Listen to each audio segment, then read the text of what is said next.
সবাই যারা যারা এখানে আছেন সবাইকে আমার জয়পুর। আমি এখানে এসেছিলাম লকডাউনের আগে, সেটা মানে প্রায় 3 বছর মতন হয়ে গেছে আমি আসছিলাম এখানে।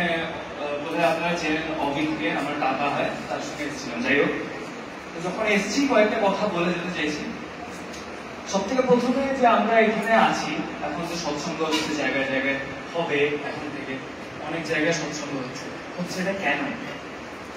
কোনো একটা কারণ আছে, এমনি এমনি তো আমরা যাচ্ছি না। সব থেকে প্রথমে আমরা সৎসঙ্গে যাই কেন জানেন তো? চাই হচ্ছে নিজের লোককে দেখতে। এরকম যে আমি আপনি আমরা তো সবাই এখানে এসেছি নিজের লোককে দেখতে, সবারই ভালো লাগে। যে কোনো জায়গায় যাই, যে কোনো জিনিস করি, যখন আরেকটা লোককে আমরা দেখতে পাই, দোকানে গেলে ঠাকুরের ফটো দেখলে এই জন্য ভালো লাগে যে বোধহয় ফুল ভাইয়ের দোকান। ভাবি না কিন্তু যে ডিসকাউন্ট পাবো মাথায়, কিন্তু তখন কিন্তু ওই বিজনেস বুদ্ধি আসে। ভালো লাগে যে নিজের লোক থাকবে, তার সঙ্গে গল্প করতে মজা লাগে, ব্যাস এইটুকুই। এর থেকে বেশি কিন্তু কিছু নেই। সবসময় নিজের না প্রতিভা দেখাতে আসি, না নিজে কত ভালো বক্তৃতা দিতে পারি সেটা দেখাতে আসি, কত ভালো গান শিখেছি, কত ভালো গান করেছি সেটাও করতে আসি। আসি হচ্ছে নিজের লোকের সঙ্গে দেখা করতে, আর তারপর আসি হচ্ছে ঠাকুরের চরণে আসছি। আমরা কিছু একটা করছি যেখানে ঠাকুরকে আমরা প্রতিষ্ঠা করতে চেষ্টা করছি। নিজেদের মধ্যেই আছে, বাইরের লোকটা ডাকতে হবে না, আসতে হলে আসবে, না আসবে না। সবাই তো নিজস্ব একটা মানে ব্যক্তিগত ইচ্ছা আছে, আসতে চাইলে যে আসবে, না আসতে চাইলে আসবে না। আমার কাজ সৎসঙ্গী হয়ে, বা আমার কাজ হচ্ছে আমার ইষ্টকে প্রতিষ্ঠা করা, এইটুকুই আমার কাজ। কে আমাকে মানবে, কে আমাকে মানবে না, সেটা আমার কাজ না। কে আমার ঈশ্বরকে মানলো আমি কাউকে বলতে যাচ্ছি। আমার সব জায়গায় ডিপি ওয়ার্ল্ডের কাজ চলছে, সবাই সবাই সব জায়গায়, সবাই ঘরে ঘরে গিয়ে বলা হচ্ছে। সব জায়গায় তো পজিটিভ রেসপন্স তো আসছে না, তো সবাই তো আপনাকে ঘরে ঢুকতে দেবে না যে এখন আবার মানতে হবে। আপনাকে ঘরে ঢুকতে নাও দিতে পারি, আমার তো এটা ইচ্ছা, আমারও তো মুড একটা আছে। তারপরে দেখেন আমাদের কিরকম, মানে আমাদের ব্যক্তিত্বটা কিরকম। তারপরে বেরিয়ে যেহেতু লোকটা ঘর থেকে আমাদেরকে বার করে দিল, বেরিয়ে কিন্তু লোকটা কেন বার করলো, কি জন্য বার করলো, ওর জীবনে কি কি হচ্ছে আমরা কিন্তু কিছু জানি না। পৌঁছে গেছিলাম শুধু ঘরে, তারপরে কি করি, বাইরে বেরিয়ে লোকটার ব্যাপারে বাজে কথা বলতে শুরু করি। কেমন লোক, কথাও বললো না, তাই তো করি। দুটো কথা শুনলে কি হতো, বসতে তো দিত কমসে কম। মায়েরাও তো এসেছিল, মাদেরকে আমরা ব্লকেট হিসাবে এখন ইউজ করছি, শিল্ড হিসাবে। মায়েদেরকে পাঠিয়ে দিই, তাহলে তো আমরা দাদারা যেতে পারবো, তাই না? বাইরে বেরিয়ে বাজে কথা কিরকম করে বললাম লোকটার ব্যাপারে। সেই লোকটা তো নিজের, ওর জীবনে কি হয়েছে সেদিন বোধহয় ও অফিস থেকে ওকে বার করে দেওয়া হয়েছে, আমরা তো জানি না। বা এমনি কথা বলতে ইচ্ছা করে না, আমার সঙ্গে কথা বলতে ইচ্ছা নেই, রাস্তায় সবার সঙ্গে কথা বলতে ইচ্ছা করে নাকি? করে না তো। তো কি করতে হবে, প্রথমে আলাপ করা শিখতে হবে। কেউ কোনো লোক হয় যে হচ্ছে কথা বলতে চায়, বোধহয় লকডাউনের মাঝখানে এত লোককে ছেড়ে দিয়েছিল, তো সে বোধহয় আবার শুরু করতে চাইছে। তার কথা শোনার ইচ্ছা আছে। যে কথা শুনতে চাইছে না সে বাজে, আর যে কথা শুনলো আমার কথা সে ভালো। এটা কিন্তু ঠাকুরের প্রতিষ্ঠার বেশি কিন্তু আমি নিজের প্রতিষ্ঠা করতে চাইছি। যখন দেওঘর যাবো, আচার্যদেবকে গিয়ে বলবো আমি কত লোককে ইয়ে করেছি, যাজন করে এনেছি আমি, তখন কিন্তু ঠাকুর ছাড়া জিনিসটা আমার হয়ে গেল, আমি হয়ে গেলাম। যে আমার ব্যাপারে বলা হবে হ্যাঁ খুব ইষ্টকর্ম করে, তাতে কি হচ্ছে? কিছু তো হলো না। ঠাকুর প্রতিষ্ঠার আগে আমি আমাকে নিজেকে প্রতিষ্ঠা করতে চলে আসবো। এখন আমি বক্তৃতা দিচ্ছি এখানে, তারপর আমি যদি এই আশা নিয়ে এখন বক্তৃতা দিই যে সবাই বাইরে বেরিয়ে বলবেন কি সাংঘাতিক বক্তৃতা দিল, যেটা বলতে চাইছি সেটা অনেক বেশি ইম্পর্টেন্ট না? কে দিচ্ছে, কি করছে, যদি আমার কথা অন্য কেউ বললো সে বেশি ইম্পর্টেন্ট। যার কথা মাথায় আসতে পারে, কারণ কি মানুষের না, নর্মাল মানুষের, এটা দেখা গেছে, এটা সাইন্টিফিক জিনিস। নর্মাল মানুষের যা মানুষকে দেয়া হয় তাই মানুষকে ফিরিয়ে দেয়। এটাকে বলে এক রকমের বাদরাম। আমাদের বাচ্চাবেলায় আমাদের মা আমাদেরকে বকা দিত যে বাদরাম করিস না, বাদরাম।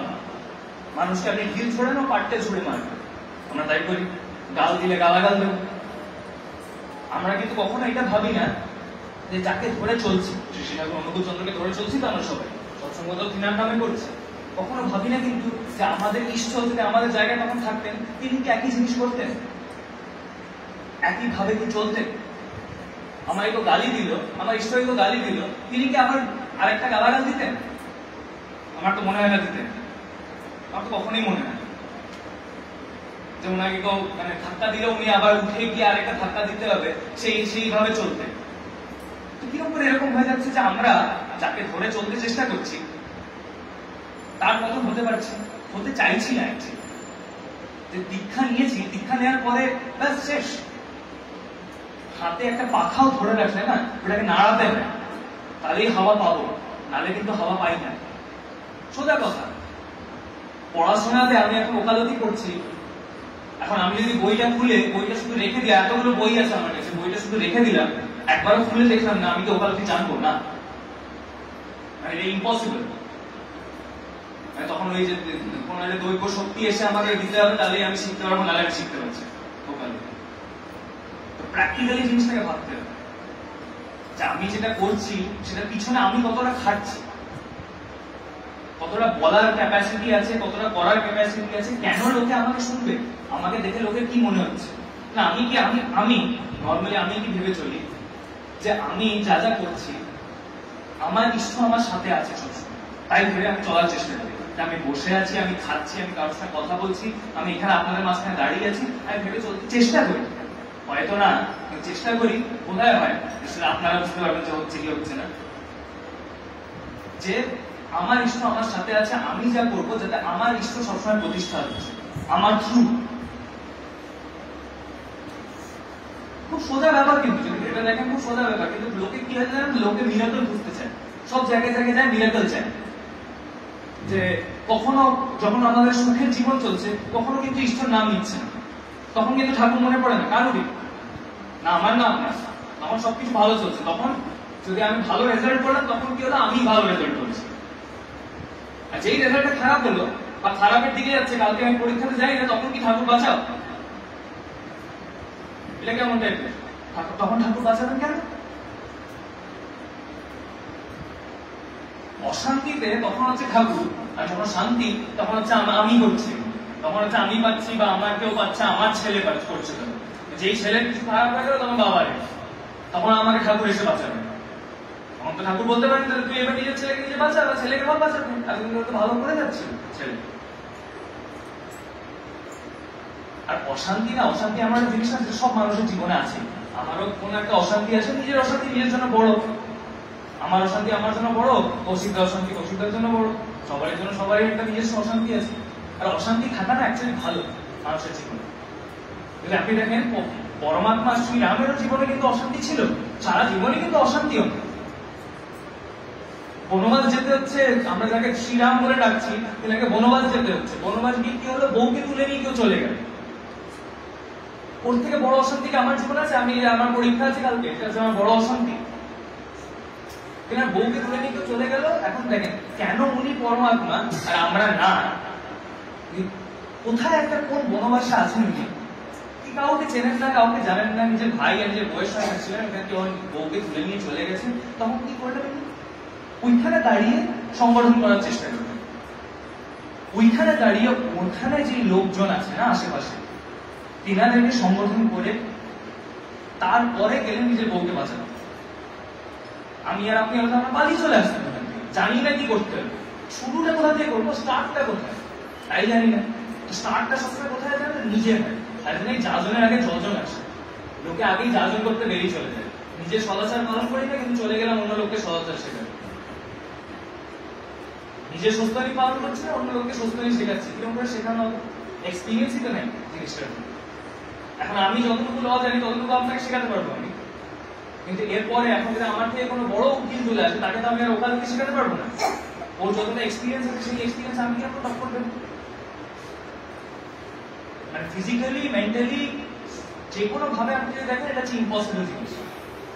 আর ডিপি ওয়ার্কের যেটা আমি বলছিলাম, ডিপি ওয়ার্কের কাজে কিন্তু সব জায়গায় আমি গেলাম, এত জায়গায় আমি যাচ্ছি, দেওঘরও যখন দেখছি আমি, সব জায়গায় কিন্তু দাদারা কিন্তু পিছনে চলে যাচ্ছে, মায়েরা কিন্তু আগে আছে। সব জায়গায় কিন্তু মায়েরাই কাজ করছে। এখন মডার্ন যুগ বোঝাই যাচ্ছে, অ্যাকচুয়ালি মায়েরা আগে চলে যাচ্ছে, দাদারা আর পার পাচ্ছে না আমাদের সাথে। শুধু একটা জিনিস মাথায় রাখবেন, যখন মায়েরা যাচ্ছেন না কোথাও, চেষ্টা করবেন যে কেন অনেক রকম জায়গা হয়তো, কোনো জায়গা ভালো হয়, খারাপ হয়, অনেক রকম জায়গা আছে।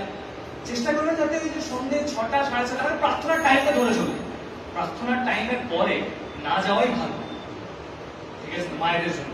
কেমন টাইপের লোক আছে ওই গলি আশপাশে তো আমাদের জানি না, কেমন টাইপের লোক আছে কি কি হতে পারে। তখন তার থেকে ভালো মায়ের কাছে সকাল থেকে দুপুর করে আছে কাজটা তখন মায়েরাই করছে। সব জায়গায় আমি গেছিলাম কিছুদিন আগে, হলদিয়া গেছিলাম, হলদিয়া দেখলাম একজন মায়েরা এসে বলছিল যে আমরা এরকম এরকম টিভি ওয়ার্কে কাজ করছি, এখানে যাচ্ছি ওখানে যাচ্ছি। দাদারা কিন্তু না, দম বেরিয়ে যাচ্ছে দাদা, মায়ের সঙ্গে টক করতে পারছে না। কেন করেছে? মায়ের একটা কথা লোকে লিখে শুনছে না, যেতেও পারছে আর লোকে শোনেও যাচ্ছে কি বলছেন শুনি। এক মিনিট দাঁড়িয়ে আমি যদি কারোর সঙ্গে কথা বলতে যাই না, কিন্তু যদি আমার মতো নেই, আমার যদি কোন জায়গায় কেউ যায়, আপনারা যদি কেউ গেলেন আমার বয়সী লোক, তখন ওরা শুনতে চেষ্টা করে, আচ্ছা ঠিক আছে মহিলা বলছেন বা এই মা বলছেন কি বলছেন শুনি। আর মা দেখে না, তাই জন্যই আমি সবসময় বলি যে বাচ্চারা যে যারা হচ্ছে ছোট ছোট বাচ্চা, তারা যে শেখাটা মায়েরাই কিন্তু শেখানো শুরু করে একটা বাচ্চা, ঠিক আছে? তো শেখাটা একটা বাচ্চা যে ঠাকুরের প্রতি ভালোবাসা হোক, নিজের পিতৃপুরুষের উপরে একটা রেসপেক্ট আসুক, শুরু করে কিন্তু মায়েরাই ওঠে। মাদের থেকে কিন্তু বাচ্চারা শিখছে আর বড় হচ্ছে, তারপরে কি স্কুলে শিখছে বা নিজের বাবার কাছে শিখছে। খুব ইম্পর্টেন্ট কিন্তু মায়ের থাকা বাচ্চার সাথে। তাই জন্যই না হাউস ওয়াইফের থেকে শুনতে আমার ভালো লাগে সবসময় হোম মেকার। তাই জন্য মাদেরকে হোম মেকার বলা হয়।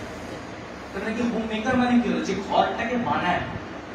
বাবা ঠিক আছে, বাবা কাজ করে দিচ্ছে, কিন্তু মা কিন্তু ঘরটাকে আগলে ধরে আছে। মা যে আগলে ধরে আছে, বাচ্চাটা দেখছে নিজের মাকে, মা যদি না শেখায় বাচ্চাটাকে, তাহলে কিন্তু আর কেউ শেখানোর নেই। কিন্তু বাবা বাইরে থেকে এসে শেখানো জানে না কিন্তু বাচ্চারা সারাদিন কি করেছে, কিন্তু মা কিন্তু জানে বাচ্চারা কি করেছে। খুব ভালো, মায়েরাও বাইরে কাজ করছে, খুব ভালো, কাজ তো করাই উচিত, সবারই করা উচিত। কিন্তু আমার মনে হয় যে ওই যে ঠিক বাচ্চারা জন্মালো আর একটু বড় হওয়ার অব্দি 3-4 বছর বয়স অব্দি মা যদি বাচ্চার সঙ্গে থাকে, অনেক বেশি বাচ্চাটা লাভ হবে। সে আমার মনে হয়, যার যেরকম মনে হয় তার সেরকম মনে হয়। আর লাস্টে বলতে চাই আমি ছাত্রদের জন্য, ছাত্র ছাত্রীরা যারা আছেন এখানে, তাদের জন্য যে আমি কিছুদিন আগেই আমি নাটমন্ডলে বসেছিলাম দেওঘরে, তো আচার্যদের বলছিলাম এখানে যে একটা ছেলে এসে বললো এখানে যে ও হচ্ছে এই এক্সামের জন্য পড়তে চায় কিন্তু পড়া হচ্ছে না, মন ভালো লাগছে না। তো ওইখানে আচার্যদের বললেন যে একটা স্টুডেন্ট সবসময় ভেবে চলে যে এটা আমার পরীক্ষা, লক্ষ্যটা এখানে পরীক্ষা, জানতে চেষ্টা করে না যে আমার মানে পড়াশোনাটা কি আছে, কি পড়ছি। ফিজিক্স পড়লাম, ফিজিক্সে কি হচ্ছে সেটা কিন্তু জানতে চেষ্টা করে না, শুধু এই কোয়েশ্চেন গুলো আসবে, এটা আমার ইম্পর্টেন্ট, এগুলো করবো, আর যদি না আসতো তাহলে পারলাম না, তাই ভেবে কিন্তু চলছে। সবসময় কি হয়ে যায় না, লক্ষ্যটা পরীক্ষা থাকলে কি হয়ে যায়, যত পরীক্ষার টাইম আস্তে আস্তে আস্তে আস্তে আস্তে আস্তে আগে চলে আসে, তখন আরো ভয় বাড়তে থাকে, মনের ভিতরে আরো ভয় বাড়তে থাকে, তখন মনে হয় যে জিনিস ভুলে যাচ্ছে। সবাই আমরা পরীক্ষা দিচ্ছি কোনো না কোনো সময়, সবারই মাথায় এটাই থাকতো যে পরীক্ষা আসছে, তারপর মনে হয় পরীক্ষার আগের দিন ঘুম আসছে না, অ্যাংজাইটি হচ্ছে, সবকিছু ভুলে গেছি মনে। কেন মনে হয়? কেন পড়াটা কখনোই ইম্পর্টেন্ট ছিল না, যে বলছিলাম না জানাটা কখনো ইম্পর্টেন্ট ছিল না, সবসময় ইম্পর্টেন্ট ছিল হচ্ছে নম্বর পাওয়া। এটা তো ইম্পর্টেন্টই, ওখানে ইম্পর্টেন্স তো আছে, নম্বর তো পেতেই হবে। বা এটা একটা জিনিস, যদি নিট পরীক্ষা দিচ্ছি ক্র্যাক করতে হবে, আইআইটি পরীক্ষা দিলে যেই পরীক্ষা দিলে যেই ক্র্যাক করতে হবে, তার মানে এটা না যে আপনি জানি না যে কি করছি, শুধু মেশিনের মতন রোটে না কখনো পড়াশোনা হয় না। কোনো না কোনো টাইমে বোধহয় একটা এজ অবধি করা যায়, কোনো না কোনো টাইমে জানতেই হবে আমি কি করছি। না জানি তাহলে প্র্যাকটিক্যাল জীবনে কখনো এটাকে মানে ইউজ করতে পারবো না। তো আসলে বললেন দুটো জিনিস ছাত্রের থাকা উচিত, একটা হচ্ছে আগ্রহ থাকা উচিত, যেটা আমি এখনই বলছিলাম, আগ্রহ, যেটা আমি পড়ছি সেটার ব্যাপারে আরো জানার ইচ্ছা, যে আমি একটা জিনিস পড়লাম সেই টপিকটাকে, সবার কাছে ফোন আছে, রিসার্চ করে গুগলে সিনেমা রিসার্চ করতে পারি, আমি ভিডিও রিসার্চ করতে পারছি ইউটিউবে, আমি ইউটিউবে তো যে কোনো জিনিস পড়াশোনা করি, ক্লাসে না গেলেও ইউটিউবে পড়া যায়, যদি পড়তে ইচ্ছা থাকে, তো আগ্রহ যদি থাকে। আর তারপরে হচ্ছে ইম্পর্টেন্ট জিনিস, যে কোনো কাজের জন্য লাগে হচ্ছে নিষ্ঠা থাকা উচিত, যেটা আমি পড়ছি এবার যাতে এটা ভালো করে পড়তে হবে। তাহলে ঠিক থাকতে হবে দুখানা জিনিস, আগ্রহ আর নিষ্ঠা। এই দুটো জিনিস ছাত্রদের মধ্যে থাকতেই হবে যে কোনো ভাবে, আর চেষ্টা করতে হবে। অবভিয়াসলি আজকে আমি বললাম এই কথাটা আমারও নেই, আমিও সবসময় নিষ্ঠা প্রতিদিন ভাবি পড়াশোনা করবো 2 ঘন্টা, তারপর মনে হয় যে 1 ঘন্টা পরে এক্সাম তো নেই, কি করবো। এটাই চেষ্টা, চেষ্টাটা তো অ্যাটলিস্ট আছে, সবার মধ্যে চেষ্টাটা আনতে হবে। যেটা পড়ছি এখন, ঠাকুরের কতগুলো বই আছে, আমরা তো সবাই ঠাকুরের ব্যাপারে জানতে পারি, কতদিন জানি না, মানে বই পড়ার তো ইচ্ছে নেই, আগ্রহটাই নেই যে বইটা খুলে পড়ে দেখি কি আছে। যখন বাণী পাঠ হয় তখন কিন্তু অর্ধেক লোকে শুনি না, শুধু বাণী পাঠ হয় ওটা কিন্তু এখন রুটিনের মতন হয়ে গেছে।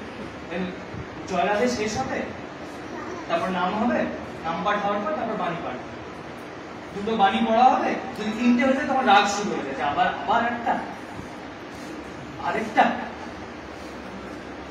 আবার শুনতে হবে, আরো বসে থাকতে হবে। এখন চুপচাপ 5 মিনিট বা 2 মিনিট বা 3 মিনিট বসেছিলাম নাম পাঠার সময়, আবার বসে থাক, গানটা কখন শুরু হবে, তাই না? সবারই মনে হয়, কোনো না কোনো সময় মনে হয়েছে। সেটাই হচ্ছে ব্যাপারটা, বাণীটা কি বলছে সেটার থেকে ইম্পর্টেন্ট হয়ে গেছে যে ভাই রুটিনটা তো শেষ হয়ে যায়। স্কুল কলেজ নিজেদের কাজ সবকিছু রুটিনের মতো হতে থাকে, সবকিছু রুটিন হয়ে, সকালবেলা উঠো আর জানার ইচ্ছা জিজ্ঞাসার ইচ্ছা কিছু থাকে না মাথায়, আস্তে আস্তে আস্তে আস্তে ঘুরে চলে যায় মানুষ, মাথায় ঘুরে পড়ে যায়। সকালবেলা উঠতে হবে, এই আমি করবো, বাড়িতে এসে ঘুমাবো, আবার এই করবো, বাড়িতে এসে ঘুমাবো, এনজয়মেন্টটা চলে যায়। এনজয়মেন্টে তো গেলে হবে না, ডিপি ওয়ার্ল্ডের কাজটাও, তাই জন্য সবসময় আমি বলি ডিপি ওয়ার্ল্ডের কাজটাও যাতে রুটিন না হয়ে যায় না, সেটারই চেষ্টা ঠিক। এখন সবাই শুরু হয়েছে বলে খুব নতুন জিনিস তো এনজয়মেন্ট থাকে, এই 3-4 বছর পর তখন বোঝা যাবে যে ও সকালবেলা উঠতে হবে, ডিপি ওয়ার্ল্ডের কাজ করতে হবে। 4টে ঘর, আজকে হচ্ছে লক্ষ্য 4টে ঘর, 5টা হয়ে গেলে তখন না 5 নম্বরটাতে যেতে হচ্ছে কিনা, যাতে এটা না হয়ে যায় সেটাই কিন্তু আমাদের চেষ্টা, যাতে আমরা সবাই যাতে পড়ি, যে জিনিসটা বলতে যাচ্ছে না, যে কাউকে বলতে যাচ্ছে না, সব প্র্যাকটিস করতে পারেন আপনারা। যে কালকে যদি আমি যাচ্ছি 3টে ঘরে, আমিও 3টে বাণী অ্যাকচুয়ালি পড়ে দেখবো, বইটা খুলে না 3 পাতায় পড়ে দেখবো, যে কোনো বই, যে কোনো বই, তারপরে যে কোনো বই আমি খুলে পড়ে দেখবো 3 পাতা, আর তারপর ইউজ করার চেষ্টা করবো আমার নিজের জীবনে, ইউজ করে দেখি কতটা লাভ হচ্ছে, সত্যিকারের হচ্ছে কিনা। টেস্টও করতে পারি, আমি আমার ঈশ্বরকে টেস্ট করছি, আমার ব্যাপার, ভালো হয় ভালো, আমার তো মানে ভালোই হবে। ঠিক আছে, এই থাকলো আমার তাহলে কথা আছে।